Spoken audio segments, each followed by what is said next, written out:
So you ruined your sister's life because your sister's fiance cheated on her with you? So, I'm back. hello everyone, we're back with another story. This is another one of the story submissions in my DMs. Now I'm gonna be honest, today's story treat me out completely. Like, I'm confused. I've read this DM like 3 to 4 times and I'm still confused. But that's what you guys are here for. You guys are clearly smarter than me, so I need y'all to figure this out. When I tell you today's story is going to be as bumpy as jalan dekat Glen Marie, I'm not exaggerating. It's the truth. Anyways, today's story started with a girl yang kita akan bagi nama dia Alusta, sebab saya asal daripada Alusta. Tak ada kena-mengena, tapi why not? Now, Alusta ni dia daripada form 1 sampai ke form 5 memang dia duduk dekat boarding school, and it's not MRSM or whatever. It's kind of like those private boarding schools that, you know, contains a lot of rich, privileged kids. That's one of the reasons why dia ada attachment issue since she was a little girl, sebab dia memang jenis tak suka ditinggalkan. Kalau cuti ke apa ke, dia balik rumah, tapi parents dia macam jarang ada dekat rumah sebab ayah dia busy, mak dia pun busy. Literally, ayah dia owns like this huge construction company or whatever, and mak dia pula asyik dengan her friends and everything. Macam dalam drama-drama TV 3 pukul 7 tu, yang anak-anak Tan Sri, anak Datuk, CEO Mega Holding sebagai tu.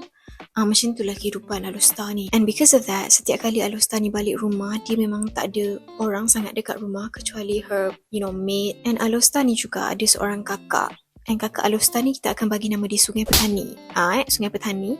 And kakak dia ni study dekat Amsterdam. And there was this one time bila Alusta ni dia berhabis dia punya O-levels, so dia balik rumah, duduk kat rumah masa tu cuti. Mak dia macam ada buat makan-makan sikit dekat rumah. Dan Alusta ni dia selalu rasa macam mak dia ni sayangkan Sungai Petani ni lebih daripada dia.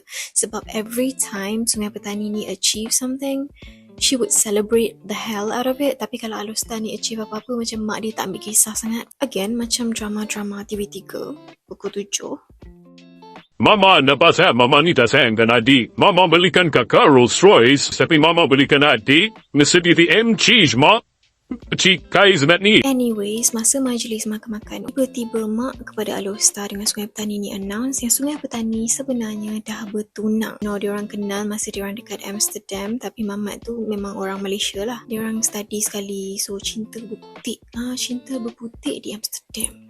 Bukan macam rakyat-rakyat marhin macam kita, cinta berputik di mana? Klang Valley. So obviously masa tu Alusta dia macam terkejut sikit sebab dia tahu je yang kakak di Sungai Petani ni dah ada boyfriend, tapi dia tak tahu benda tu macam serius sampai tahap tu. And Alusta sendiri pun tak pernah jumpa mamat tu sebab yelah most of her time dia spend dekat dia punya boarding school, and kalau dia balik cuti pun kakak dia tak ada dekat rumah, kakak dia ada dekat Amsterdam. So obviously dia never got the chance to macam jumpa kakak dia punya tunang tu lah. And because of that announcement, Alusta dia rasa macam sangat overwhelmed with the feeling of loneliness sebab dia rasa macam dia literally have no one in this world. Macam mak dia pun literally lebihkan Sungai Petani, ayah dia pun much prefer Sungai Petani. Tambah pula time tu kan Alusta baru habis O-levels, jadi dia tak tahu mana hala tuju hidup dia.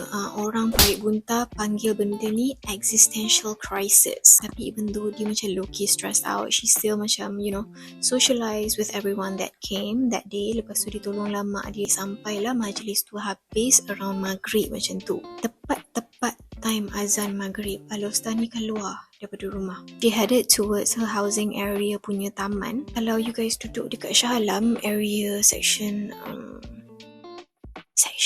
yang dekat dengan istana tu, kat situ lah.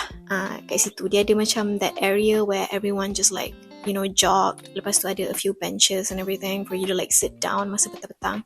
Tapi Alusta tak. Alusta masa azan maghrib berkumandang, dia keluar daripada rumah dia jalan, and dia pergi dekat one of the benches and she sat down. Tu dia tak takut sebab there were a few people jogging around there, and kawasan tu pula selalunya polis bantuan macam ronda selalu. And then suddenly she was approached by this guy who's very tall. He was in his sportswear. He was looking down at his Apple Watch when he approached Alusta ni.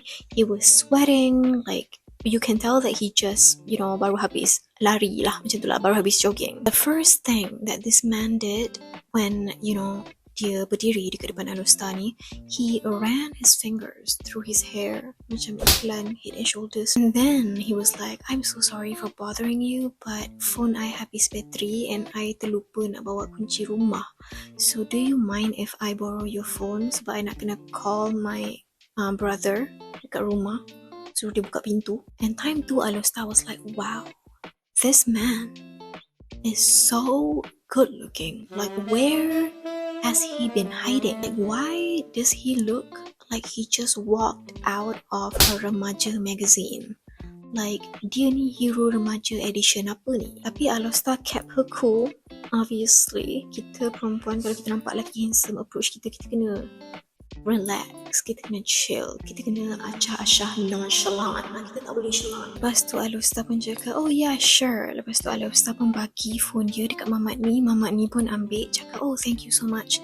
And then he proceeded to like type something, and then after like a few seconds macam tu, dia pun end the call and then give Alusta back the phone. And then this man cakap dekat Alusta yang, I've never seen you here before, like did you just move here? Lepas tu Alusta macam, oh no, I've lived here my entire life, like, and I haven't seen you before. And Mamat ni cakap, oh, I baru balik daripada overseas, I was studying. And then this man proceeded to say, you, it's like very dark outside, like are you sure you're okay with just sitting alone? Like, do you want me to walk you home? And Alusta pun macam, but I thought you were supposed to go home because like your brother, buka pintu. Lepas tu the guy was like, oh, it's fine, I've already told him to unlock the door, it's fine, I can just walk you home and then I can just like, go home. Wait, where was I? Anyways, lepas je Mamat tu offer Alusta nak teman Alusta ni balik, diorang pun jalan menuju puncak. Menuju ke rumah Alusta. And throughout their entire walk towards Alusta punya rumah, diorang pun sembang. Bila Alusta bagi tahu kat Mamat ni yang, oh, I just finished my O-levels. And then Mamat ni macam, oh my god, you're like so young. You're just too young. And then Alusta macam, what do you mean too young? And then he's just like, no, I was just planning on like asking you out, but you're like too young for me. Obviously, time tu Alusta berbunga-bunga. Alusta ni pula dia jenis yang dia tak pernah ada macam lelaki dekat dengan dia macam tu, tambah pula try dia macam tu. Lepas tu Alusta pun cakap lah dekat Mamat ni yang, oh, it's fine, we can just be friends. I mean, who knows. Lepas tu Mamat ni pun macam, oh okay, yeah sure. Lepas je diorang sampai dekat depan rumah Alusta, Mamat ni terus cakap kat Alusta, do you mind if I ask for your number, or is that just like weird and creepy? Lepas tu Alusta macam, no, I don't mind at all. And then they exchange phone numbers. Dan bila Alusta masuk je dalam rumah, Alusta fikir yang memang itu rahmat Allah. Tiba-tiba bertemu jodoh pula dekat taman tu maghrib-maghrib. Dia solat maghrib pun belum, tapi jodoh sampai dulu. So dia pun solat maghrib dan bersyukur kepada Allah. Dia solat maghrib, lepas tu dia solat isyak. Lepas isyak, Mamat tu message dia, I feel like we should give this guy a name. We'll name him Shah Alam. Lepas je Shah Alam message Alusta ni, they started to text regularly every single day, and it got to a point sampai diorang text for like a solid month macam tu. And there were also times yang Shah Alam ni akan ajak Alusta ni keluar jumpa dekat taman. There were also a few times where they would just walk around the neighborhood, and Shah Alam ni tunjuk dekat Alusta ni where his house is. Kadang kita macam terfikir macam mana orang kaya boleh kahwin dengan orang yang kaya juga. Rasanya macam tu kot diorang jumpa dekat taman-taman perumahan diorang ni. Kalau kita set-set kita yang duduk apartmen, yang duduk kondo ni macam mana? Dia duduk dalam lift ke? Anyways, after talking for a solid like 2 to 3 months, tiba-tiba Mamat ni, Shah Alam ni, dia ajak Alusta ni keluar. And bila Alusta ni agree nak keluar dengan dia, apparently he set out that date in the same garden that they met the first time. Like, it was very sweet. He set out like a table, and then there were candles, and then there were like, food on the table. Like, it's like properly planned. So obviously masa tu Alusta macam, oh my god, what are we? Masa diorang tengah makan-makan dekat taman tu, Shah Alam cakap dekat Alusta yang, oh, like, would you like to be like a significant part of my life? And then Alusta was like, what does that mean? And this guy, Shah Alam, cakap dekat Alusta yang, oh, I'm actually seeing someone. I have a girlfriend, but I like you so much that I just need you in my life. So Alusta was like, as what? Like, why do I need to be in your life if you have a girlfriend? And dia cakap, oh, I couldn't leave my girlfriend because I've been with her for like such a long time already, but I like spending time with you. And obviously time tu Alusta was so pissed off sebab satu dia rasa macam she wasted a long time with this guy, and laki ni memang tak ada sekali pun cakap dekat dia yang dia had a girlfriend. And bila Alusta ni marah, Shah Alam ni cakap, well, you never ask if I'm seeing someone. There's something about men's logic that needs to be studied, and obviously Alusta got so upset. She stood up and then she just left. She left, balik rumah, and dia block si Muhammad Shah Alam tu. Then for 3 days macam tu dia tak dengar langsung, dia tak dengar anything from Shah Alam, sampailah satu petang ni dalam pukul 5 macam tu, tiba-tiba dia dengar orang tekan the bell. And masa tu pula nak dijadikan cerita Alusta ni tengah ada dekat living room, so she was closest to the door.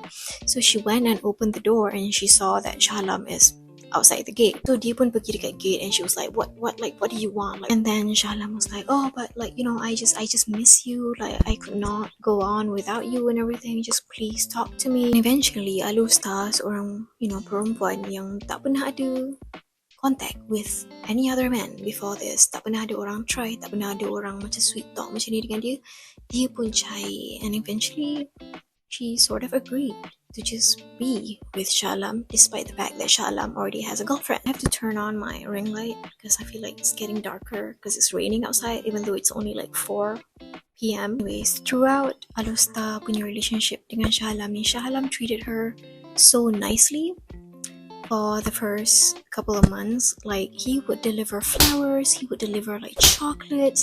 He was the sweetest guy that ever existed in the history of men. There was this one time bila Alusta dengan si Shah Alam ni, diorang tengah lepak dekat the same garden that they were in, and masa tu tiba-tiba hujan, and Alusta masa tu tak nak macam stop spending time with Shah Alam at that moment. And Shah Alam ada je suggest yang, oh, we should get into like his car and then just like drive around, get coffee or whatever. Tapi Alusta cakap, no, it's fine, like my house is like the closest, we should like go over to my house. And then they both went into Alusta punya rumah. Time tu memang tak ada orang langsung dekat rumah other than Alusta ni punya maid.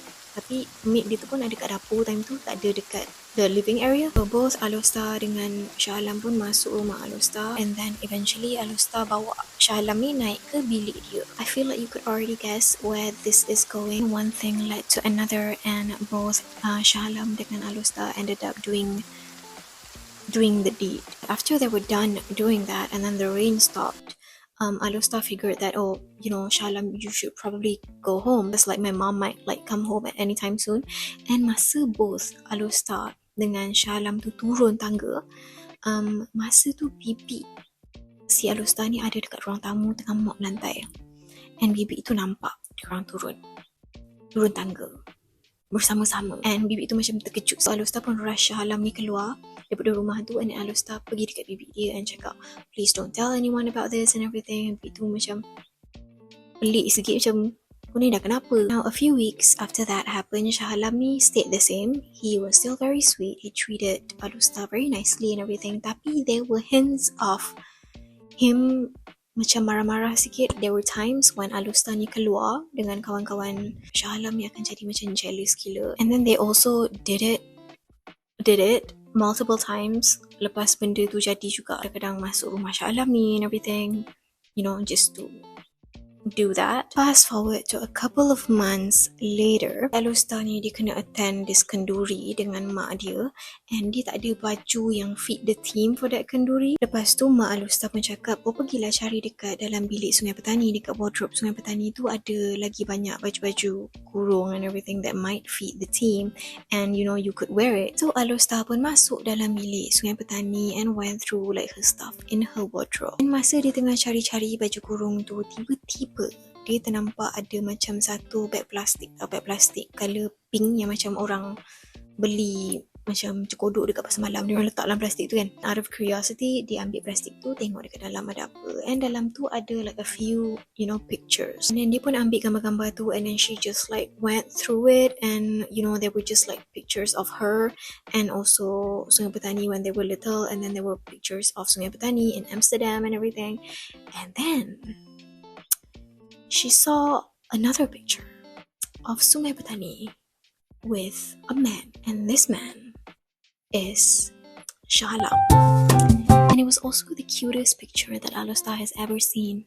Like Sungai Petani looked so happy, like they were laughing in that picture and they were like eating ice cream together. It was like the cutest picture that, could possibly be used as like a promo poster for like a romantic comedy or something. And obviously Alustar was like, what the hell? So Alustar pun take a picture of, that picture using her phone. Lepas tu dia hantar dekat si Shah Alam ni. Dia tanya Shah Alam ni, what the hell? Do you know my sister? And then terus Shah Alam ni call dia, and Shah Alam cakap, yeah, it's time for us to talk.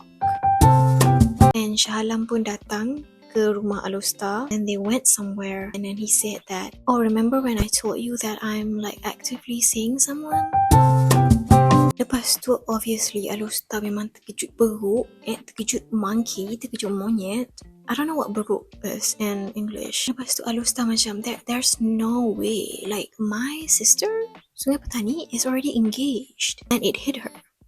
Like, are you her fiance? Shah Alam tak ada cakap apa-apa. Shah Alam just diam, tunduk. She freaked out again, and then Shah Alam calm her down again, and then throw her like a lot of like sweet sentences of like, Oh, you're my soulmate. I'm like in love with you. I don't know what to do. and because of Shah Alam's words from a man, Alustar decided to be like, you know what? It's fine. Y'all are not even married yet. And then they went on with their relationship. Like, nothing was wrong. At the same time, Shah Alam ni dapat kerja dekat satu company ni, and he's been going to work, and every time Shah Alam ni pergi kerja, he would text Alustar and cakap dekat dia yang, oh my god, I miss you so much. I often don't trust anyone when they say that they miss me, especially men. Like, oh, you miss me? Send a picture of you crying, man. What's the point of just texting? Anyways, things started to like shift bila satu hari ni si Alustar ni bagi tahu dekat Shah Alam yang I ingat I nak bagi tahu dekat Sungai Petani pasal what we were doing and what we did. Shah Alam masa tu memang marah gila, and dia macam sakit hati sangat to the point yang dia tampar Alustar ni. And if that's not enough, Alustar got beaten up pretty badly by Shah Alam sampai tinggal kesan dekat her head and her body, and she included the pictures in her DMs, tapi I'm not sure if I can show you because it's just not proper. After kena pukul teruk macam tu, Shah Alam minta maaf dekat dia, merayu dekat dia and everything. Tapi Alustar ni tak serik lagi. There was one time when she went to his house again, and bila Shah Alam ni keluar daripada rumah, Alustar ni again bagi tahu dekat Shah Alam yang, oh, kakak I dah nak balik, I nak bagi tahu dekat kakak I semua benda pasal apa yang kita dah buat. And dekat situ dia kena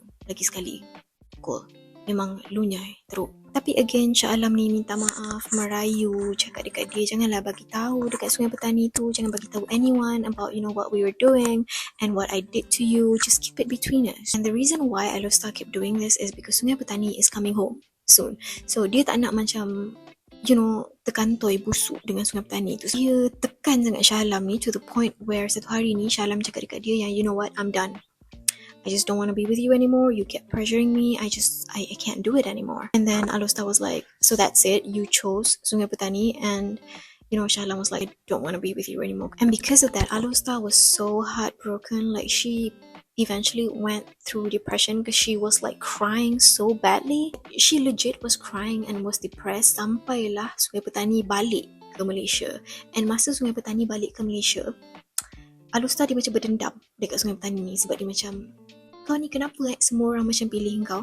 And even though Sungai Petani ni dia tak tahu langsung apa yang jadi dekat Alustar ni, she tried to comfort Alustar sebab Alustar ni dia nampak macam pelik semacam. Tapi Alustar just look at her with like full of hatred. Alustar was like so annoyed with Sungai Petani ni and was so rude to Sungai Petani to the point yang Sungai Petani dah tak nak cakap dengan Alustar ni, just like to give her space. Eventually Sungai Petani ni approach Alustar again and bagi tahu dekat Alustar yang she's getting married and she also recently, managed to get a job sebab dia baru je habis study, and that just pisses Alustar even more. Alustar kept going to Shah Alam punya rumah to like macam ajak Shah Alam ni discuss and everything sebab dia tak boleh nak terima yang Shah Alam ni tinggalkan dia macam tu.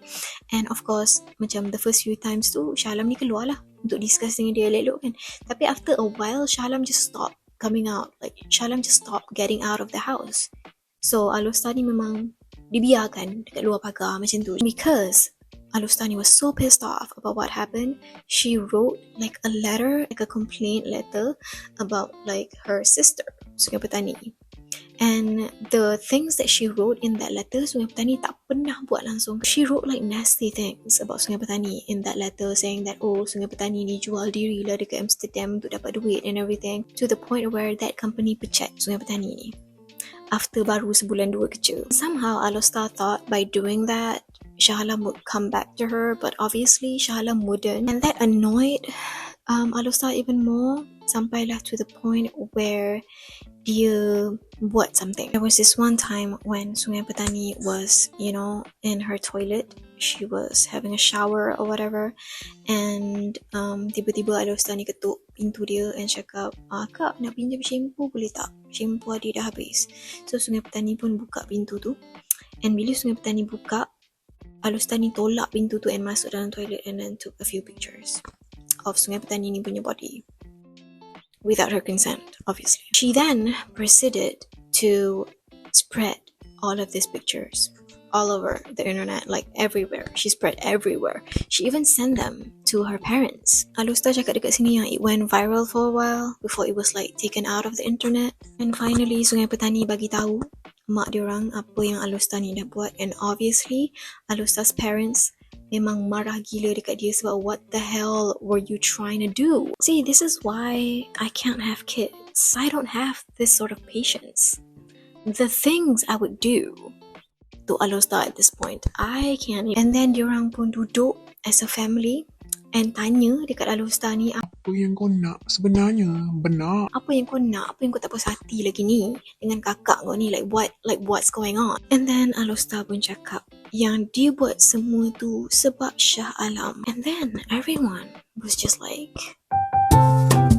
who the hell is Shah Alam? And then Alustar macam, tunang Sungai Petani lah, Shah Alam. And then Sungai Petani macam, my fiance punya nama bukan Shah Alam. Sungai Petani cakap, tunang I nama Glenn Marie,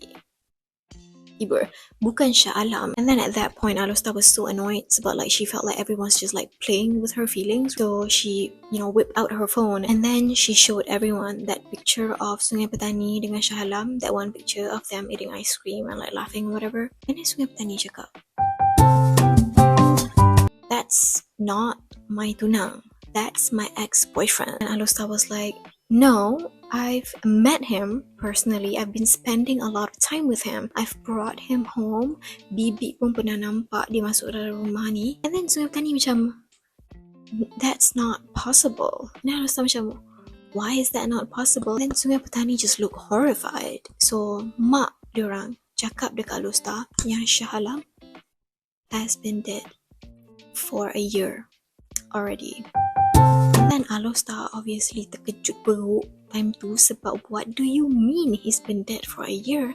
I've been spending time with him for like a couple of months already. We did everything together. Obviously time tu Alustar tak percaya langsung sebab dia ingat everyone was just like macam nak complot against her sebab nak save Sungai Petani ni punya engagement with Shah Alam lah. So dia pun macam naik angin, dijerit-jerit, dipanggil bibi dia orang. Lepas tu dia cakap dekat bibi, you nampak kan I hari tu turun tangga dengan Shah Alam tu? You saw it with your own eyes. You were here mopping the floor. And then bibi tu cakap yang, I saw you coming down the stairs, but you just looked shocked. That's why I'm surprised to just see you sebab you tiba-tiba lari turun. There was no one with you. And Alustar ingatkan yang bibi tu komplot sekali dengan family dia. Jadi Alustar dragged Sungai Petani and her mom out of the house and then pulled them towards Shah Alam punya rumah. Jurik ni panggil Shah Alam, suruh keluar, keluar. I want to tunjuk, like I want to prove to my parents that you exist, that you're real, and that everyone's just lying to me. And that's the first time yang Alustar notice rumah tu nampak macam usang, nampak macam dah lama tak ada orang duduk. It has gotten to a point sampai polis bantuan datang sebab Alustar ni naik angin dekat depan rumah, you know, dekat kawasan rumah tu. Sampai ke polis bantuan tu kena explain dekat Alustar yang cik, memang rumah ni dah lama tak ada orang duduk. And at that time Alustar felt like she's gotten crazy, and all of her photos with Shah Alam pun dia dah delete sebab dia sakit hati masa Shah Alam tinggalkan dia. So she deleted everything, so she has no solid proof of, you know, her relationship with Shah Alam ni. The only bukti yang dia ada are the bruises yang time tu dah macam fading a bit. So she showed all the bruises to her family, and everyone just like tengok dia and then macam, have you been hurting yourself? Like, what's going on? Who hurt you? And then she kept telling them it's Shah Alam, and then everyone's just like saying that it's not possible because, you know, Shah Alam's dead. It took Alustar like a couple of weeks to really process what's going on, and her parents ada juga bawa dia pergi psychiatrist and also bawa dia pergi berubat dekat ustaz-ustaz, tapi semua ustaz-ustaz cakap tak ada apa yang ganggu dia. There was nothing. Tapi sampai sekarang Alustar is still undergoing therapy. Daripada cerah sampai ke gelap, I cerita benda ni dekat korang, tapi I still tak tahu kalau macam Shah Alam tu betul-betul dah tak ada ke ataupun I don't know. What do you guys think? But yeah, as I said, you guys are smarter than me, so leave down like a comment of your theory or what you think jadi sebenarnya. But yeah, for now, that's all from me today. Thank you so much for watching. Don't forget to like this video, thumbs up, leave a comment down below, and don't forget to subscribe to my channel. I do. Yeah, thank you so much for watching, everyone. See you next week. Bye-bye.